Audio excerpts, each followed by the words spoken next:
हीच मुची प्रार्थनान हेच मुचे मागणी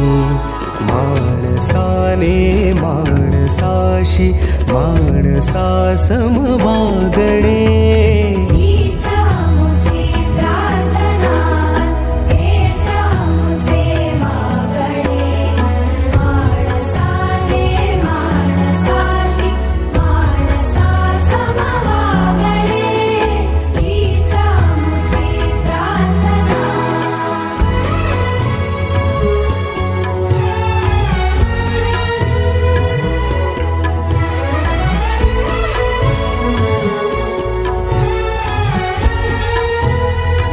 धर्म जाती प्रांत भाषा द्वेष सारे संपुदे